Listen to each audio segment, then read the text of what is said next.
Hello दोस्तों, आज के वीडियो में आपका स्वागत है। चलिए आज हम बात करेंगे म्यूचुअल फंड इन्वेस्टमेंट्स की कि म्यूचुअल फंड इन्वेस्टमेंट्स में आप अगर इन्वेस्ट कर रहे हैं तो आपको क्या देखना चाहिए, कौन से फैक्टर्स आपको कंसिडर करने चाहिए एंड आपको और क्या-क्या चीज़ें देखनी चाहिए इसके अंदर। चलिए शुरू करते हैं। सो मैं कोई सब्जेक्ट मैटर एक्सपर्ट नहीं हूँ। आपको कोई भी इन्वेस्टमेंट करना है तो आप डेफ़िनेटली एक बार सोचें कि आप क्या कर रहे हैं उसमें एंड फिर उसका डिसीजन लेंगे। तो हमें कितना इन्वेस्ट करना चाहिए, कितने फंड्स में इन्वेस्ट करना चाहिए और कौन से सेक्टर्स पे फोकस रखना चाहिए। तो अगर हम इसमें और डिटेल में देखें तो देयर आर टू वेज, दो तरीके हैं जिनमें आप इन्वेस्ट कर सकते हैं। पहला एक एसआईपी के थ्रू, दूसरा लमसम इन्वेस्टमेंट्स। एसआईपी का एडवांटेज क्या है, उसमें आपको रुपी कॉस्ट एवरेजिंग मिलता है, मतलब मार्केट चाहे गिरे चाहे ऊपर जाए, आपका कॉस्ट जो एवरेज होता जाएगा। ये एक बेनिफिट है और एक नेगेटिव पॉइंट भी है। बेनिफिट कैसे कि अगर मार्केट क्रैश हो रहा है तो फिर भी आपका कॉस्ट एवरेज होता जा रहा है, मतलब आप क्रैश में भी आपको नुकसान नहीं जा रहा, रादर आपका कॉस्ट कम होता जा रहा है, जिसके वजह से जब लार्जर रिकवरी आएगी या जब रिकवरी कंप्लीट होगी तो आपको जो पावर ऑफ कंपाउंडिंग होगा वो आपके फेवर में जाएगा और आपको बेटर रिटर्न्स देगा। दूसरा रास्ता है लमसम इन्वेस्टमेंट्स। लमसम इन्वेस्टमेंट में टाइमिंग करना ज़रूरी होता है। अगर आपने करेक्ट टाइम पे एक बड़ा अमाउंट अगर इन्वेस्ट कर दिया तो इसमें जो रिटर्न्स हैं वो काफ़ी अच्छे होते हैं एज कम्पेयर टू एसआईपीज़। लेकिन एसआईपी में आपको टाइमिंग की टेंशन लेने की ज़रूरत नहीं है, रादर वो एक इन्वेस्टिंग की हैबिट आप में बना देता है कि हाँ, हर महीने मुझे एसआईपी करनी है, इन्वेस्ट करना है। वो आप में एक हैबिट बना देगा, वो which is a very good habit. So दोनों में अलग अलग तरीके से आप इन्वेस्ट कर सकते हैं। मेरा मानना है आपको दोनों में करना चाहिए। थोड़ा अमाउंट एसआईपी में, थोड़ा अमाउंट लमसम में। लमसम में रादर कम रखना चाहिए एंड एसआईपीज़ में ज़्यादा करना चाहिए, बिकॉज़ एसआईपीज़ में सिक्योरिटी है, एवरेजिंग है, कंपाउंडिंग भी होगा। It is a very safer alternative. So ये दो अल्टरनेटिव्स हैं आपके पास। अब किसमें इन्वेस्ट करना चाहिए? मेरे हिसाब से अभी कोविड-19 के क्रैश के वक़्त जो सबसे वर्स्ट हिट सेक्टर्स हुए हैं, आपको वहाँ से ढूँढना शुरू करना चाहिए। क्यों? कि जो सेक्टर्स वर्स्ट हिट हुए हैं उनमें आपको हाईएस्ट चांसेस ऑफ रिटर्न्स मिलने वाले हैं। क्यों? क्योंकि कोई भी कंपनी जो अच्छा चल रही थी उसके पहले, अगर उसका बिजनेस स्ट्रांग है, अगर उसका बिजनेस ऐसा है जो फ्यूचर में भी सर्वाइव करने वाला है, तो वो कंपनी आपको करंटली डिस्काउंट पे मिलने वाली है। वो अपने ओरिजिनल लेवल से भी डिस्काउंट पे चल रही होगी एंड वो फ्यूचर वैल्यूएशन से तो डिस्काउंट पे ऑब्वियसली चल रही है। फ्यूचर वैल्यूएशन से मेरा मतलब है कि हमेशा मार्केट रिकवरी के बाद अपने प्रीवियस लेवल्स के ऊपर जाता है, मीनिंग 12,000 के ऊपर निफ्टी जाने की पूरी पूरी पॉसिबिलिटीज है। तो उसमें आपको उन कंपनीज में अगर आप तब उन कंपनीज में इन्वेस्टेड हो जो अभी डिस्काउंट में मिल रही हैं, तो आपके रिटर्न्स फैंटास्टिक होंगे। सो आपको हमेशा वहां से स्टार्ट करना चाहिए जो सेक्टर्स वर्स्ट हिट हुए हैं। मेरे हिसाब से ये 5 सेक्टर्स हैं जो मैंने पढ़ा उसके बेस पे कि ये 5 सेक्टर्स वर्स्ट हिट हुए हैं। Retail business, real estate, aviation, automobile and financials में बैंकिंग एंड एनबीएफसीज दोनों दोनों इंक्लूसिव है उसमें। चलिए देखते हैं कि इन सेक्टर्स में नॉर्मलसी के बाद हम क्या एक्सपेक्ट कर सकते हैं। अगर नॉर्मलसी आ जाती है तो उसके बाद भी एविएशन सेक्टर जो है वो लॉन्गर पीरियड लेगा वापस आने में। क्यों? क्योंकि काफ़ी सारे बिहेवियरल चेंजेस हो चुके होंगे, ट्रैवल रेस्ट्रिक्शंस आ चुके होंगे, लोग डरेंगे इनिशियली।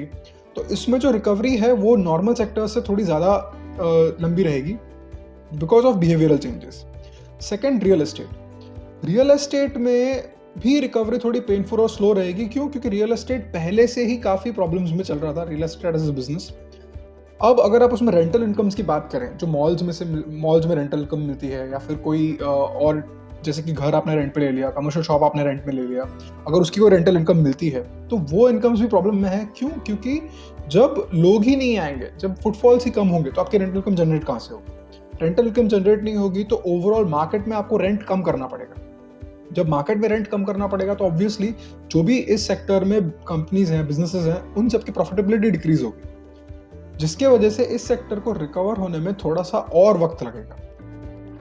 अब तीसरा सेक्टर, ऑटोमोबाइल्स। ऑटोमोबाइल्स की सेल्स ड्रास्टिकली डाउन है, जैसा कि हमने रिजल्ट्स में भी देखा है।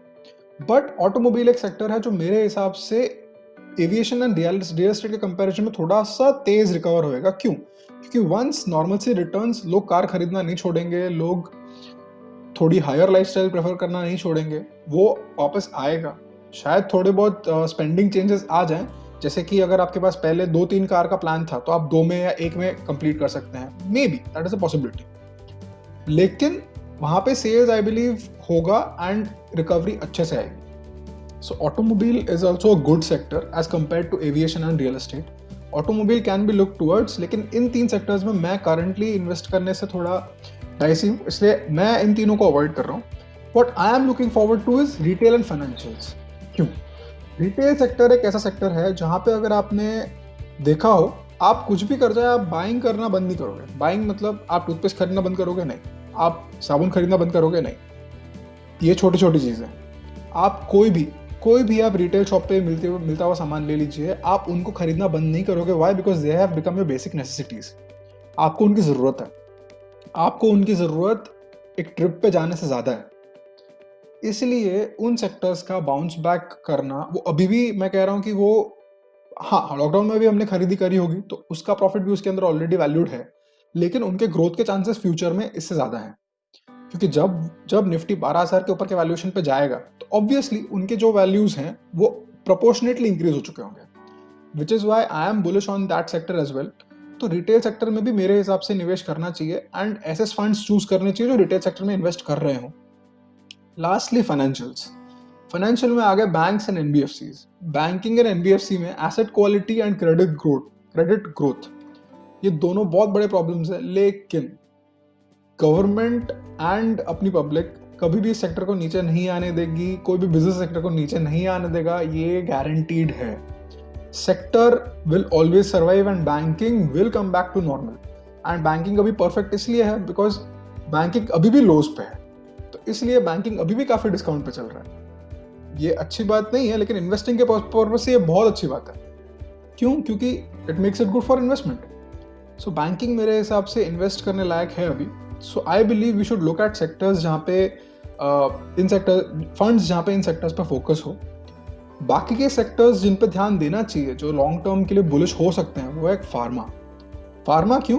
क्योंकि जब भी हमें कोई प्रॉब्लम दिखता है कि चलिए हमें हार्ट अटैक की वजह से अगर डेथ रेट बढ़ गया, लोग तुरंत एक्सरसाइज करना शुरू कर देंगे. सिमिलरली जब हमें एक अभी प्रॉब्लम दिखा है that our health infrastructure needs revision या needs improvements, definitely the government is going to spend on health infrastructure in the long run ताकि similar situations future में ना आए. इसलिए pharma industries, medical industry, they are good. Pharma specifically मैं इसलिए बोल रहा हूँ बिकॉज कोविड-19 के जो भी ड्रग्स हैं वो अभी 5-6 कंपनीज ने अभी ऑलरेडी गवर्नमेंट अप्रूवल में डाल रखे हैं. उनका अप्रूवल आएगा विद इन अ मंथ और 2. सो वो कंपनीज ऊपर आएंगी.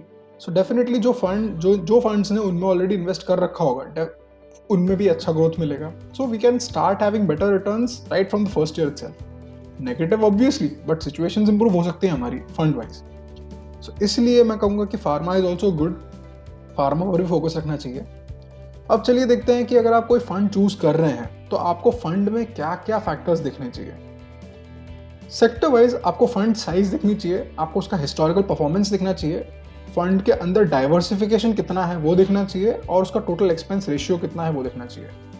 ये सारी टेक्निकल चीज़ें हैं. मैं इसको बिल्कुल लेमन टर्म्स में बता देता हूँ कि क्या करना चाहिए, लॉजिक क्या है इसका. सिंपल है logic. Large funds, small funds, ये 2 टाइप ऑफ फंड्स होंगे. मीडियम फंड्स भी होंगे but I would prefer to invest. Medium funds are also good but large and small are preferably my choice. अब इन दोनों में डिफरेंसेस क्या है. लार्ज फंड्स में क्या होगा, आपके पास ऐसे फंड्स होंगे जिनका AUM काफ़ी बड़ा है, जो कि बहुत सालों से चलते आ रहे हैं. अब AUM बड़ा है तो वो फंड्स ब्लू चिप कंपनीज या लार्ज कैप कंपनीज में ही इन्वेस्ट करेंगे. क्यों? क्योंकि वहाँ पे लिक्विडिटी इशू नहीं होगा. सेकंड, वहाँ पे रिस्क रिटर्न रेशियो आपका मेंटेन्ड है. वो उन कंपनीज में इन्वेस्ट करेंगे, जिसकी वजह से क्या है, आपका जो ग्रोथ है वो काफ़ी हद तक आई वुड से थोड़ा लिमिटेड रहेगा. अब इस कंपैरिजन में अगर आप स्मॉल कैप फंड्स देखेंगे, स्मॉल कैप फंड्स में क्या है, small cap funds have a larger arena to invest in. वो बेस्ट आइडियाज ढूंढेंगे जहाँ पे इन्वेस्ट करना चाहिए, जहाँ से बेस्ट रिटर्न्स मिले. वहाँ पे रिस्क थोड़ी हायर होगी, लेकिन जैसा हम सब जानते हैं, higher the risk higher the return. अगर उसका रिटर्न जस्टिफाइड है according to historical performance, I would say smaller funds are a better choice, क्योंकि उसका रिटर्न भी है और आपका कॉस्ट जो है वहाँ से कवर हो चुका है, तो आपको कॉस्ट की टेंशन लेने की जरूरत नहीं है, रादर उसमें रिटर्न्स है. हाँ, स्मॉलर फंड्स में लार्जर फंड्स के कंपैरिजन में जो टोटल एक्सपेंस रेशियो होगा वो ज़्यादा होगा. ऑब्वियस सी बात है, जो फंड 19,000 20,000 करोड़ मैनेज कर रहा है, it will charge lesser because उसका 1% भी काफ़ी बड़ा अमाउंट होता है।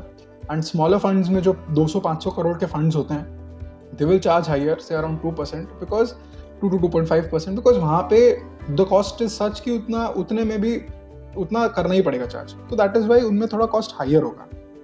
चलिए एक बार मैं आपको मनी कंट्रोल पे एंड वहाँ पे बताता हूँ कि what do I mean by these terms exactly and इनसे हमें क्या फ़र्क पड़ रहा है। सो अगर मैं मनी कंट्रोल पे देखूँ तो ये देखिए, मनी कंट्रोल पे ये मैंने देख लिया कि ELSS फंड्स कौन से हैं, ठीक है।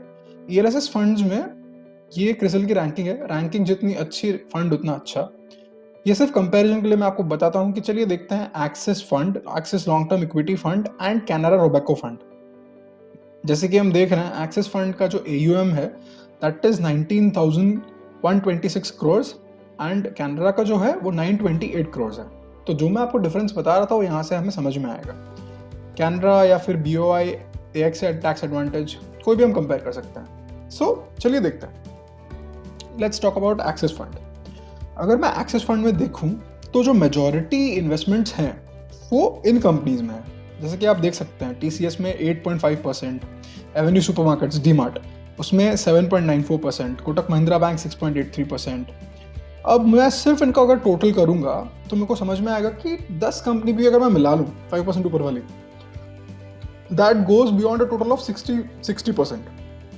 कैसे देखते हैं, चलो 8.5% plus 7.94 plus 6.83 plus 6.75 plus 6.53 plus 6.17 plus 5.73 plus 5.25 plus 5.23 plus 5.10।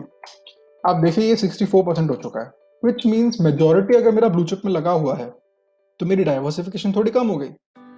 Also in companies में मेरा मानना है कि आपको ग्रोथ भी थोड़ी कम देखने मिलेगी। क्यों? क्योंकि जो कंपनीज ऑलरेडी इतने टाइम से एग्जिस्टिंग हैं वो अपने लाइफ साइकिल में एक वैल्यूएशन पहुंच चुकी है जिसके बाद उसकी ग्रोथ थोड़ी कम होगी। सिंपल लॉजिक, क्या आपको अभी के ज़माने में रिलायंस या HDFC बैंक वो रिटर्न्स देगा जो रिटर्न्स आपको मिलते हैं अगर आपने उसमें 2000 या 1998 या 2005 तक इन्वेस्ट किया होता? Obviously not. आपको वो कंपनीज ढूंढनी चाहिए जो आपको अब वो रिटर्न्स दे सकती हैं, या फिर आपको फंड मैनेजर्स ढूंढनी है जो उन कंपनीज में इन्वेस्ट करते हैं। अब चलिए देखते हैं कि इसमें क्या हो रहा है, एक स्मॉलर फंड में क्या हो रहा है। जैसे कि आप देख सकते हैं जहां पे यहाँ पर 8%, 7%, 6%, 5% इन्वेस्टेड है बड़े उसमें, यहाँ पर 5, 4, 3, 2, 1 और 2 के हिसाब से ज़्यादा है। आप यहाँ पे भी देखिए, कैनरा में भी देखिए, कैनरा फंड में भी जो 2% है, 1% है, वो नंबर ज़्यादा है। आप टोटल करेंगे इसमें diversification is wider, meaning probability of a company doing success is more. क्यों? अगर आपने 10 कंपनियों में इन्वेस्ट किया है, 10 में से कोई एक सक्सेसफुल होनी चाहिए। अगर आपने 100 में इन्वेस्ट किया, 100 में से कोई भी एक हो गई तो आपके लिए अच्छा है। सेक्टर में अगर डाइवर्सिफिकेशन ज़्यादा है, फॉर एग्जांपल ये देखिए, यहाँ पे फार्मा में डॉक्टर रेड्डीज भी है, अबाउट इंडिया भी है, then there are more pharma companies, for example Divi's labs भी है। सो जितने ज़्यादा एक ही सेक्टर में जितनी ज़्यादा कंपनीज होंगी उतना ज़्यादा मेरा डाइवर्सिफिकेशन है उसी सेक्टर में। सेक्टर डेफिनेटली ग्रो करने वाला है, चाहे एक कंपनी करे ना करे, तो इसलिए मेरा chances of success in that particular fund will increase. So based on that मेरा मानना है कि हमें स्मॉलर फंड्स टारगेट करने चाहिए, क्योंकि स्मॉलर फंड्स में आपको डाइवर्सिफिकेशन मिलेगा and the chances of your success, I mean the fund doing better, is more. Charges will definitely be higher, 2.5% के करीब होगा, 2 to 2.5%, बट अगर उसके हिस्टोरिक रिटर्न्स उसमें जस्टिफाइड हैं तो आपको वो फंड चूज करना चाहिए।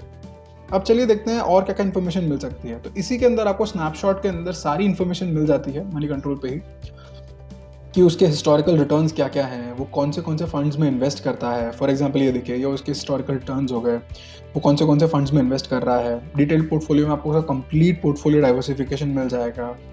So you should do all these studies. मेरे हिसाब से आपको ये स्टडीज़ करनी चाहिए और उसके बाद आपको इन्वेस्ट करना चाहिए, या फिर आप कोई स्मॉलर फंड्स चूज कर लीजिए जिसकी रेटिंग अच्छी हो। क्यों? क्योंकि आप उतना टाइम वेस्ट क्यों करें, किसी ने ऑलरेडी उन फंड्स को स्टडी किया हुआ है, उनको रेट किया हुआ है, उसके बेस पे आप चूज कर लीजिए। सिर्फ लॉजिकली इन्वेस्ट कीजिए तो लॉजिकली आपको रिटर्न भी मिल सकता है। सो मेरे हिसाब से ये 3 फंड्स हैं जिन सेक्टर्स में मैं बुलिश हूँ, उन सेक्टर्स में काफ़ी अच्छा वेटेज है। मैं इन फंड्स में इन्वेस्ट करना प्रेफ़र करूँगा। आप डेफ़िनेटली अपनी स्टडी कीजिए, आप डेफ़िनेटली चेक करिए इन फंड्स को, इनके डिटेल्स को, इनके फैक्ट शीट्स को। आप सारी स्टडीज़ कीजिए एंड देन आप डिसाइड कीजिए कि आपको किन फंड्स पे ट्रस्ट है। बट या मेरे हिसाब से आपको ये सारे फैक्टर्स देखने ही चाहिए, बिकॉज़ इन फैक्टर्स से आपका रिटर्न अफेक्ट होगा। So please do that. Please check those things and then invest. These are the 3 funds which I believe you can start looking at to go with. And आपको इनमें देखना चाहिए। Thank you for your time. Next video में बनाऊंगा life planning पे, कि life में अगर हमारे जितने भी मेजर स्टेजेस हैं उनमें हमें कितने पैसे चाहिए होते हैं ऑन एन एवरेज, बिकॉज ये प्लानिंग करना थोड़ा सा फन है and I believe we should do it. हमारी एज पे तो डेफिनेटली करना चाहिए, इसलिए next video is going to be on that. मैं पॉसिबली ट्राई करूँगा कि आज शाम तक बन जाए एंड अपलोड भी हो जाए। Thank you for your time.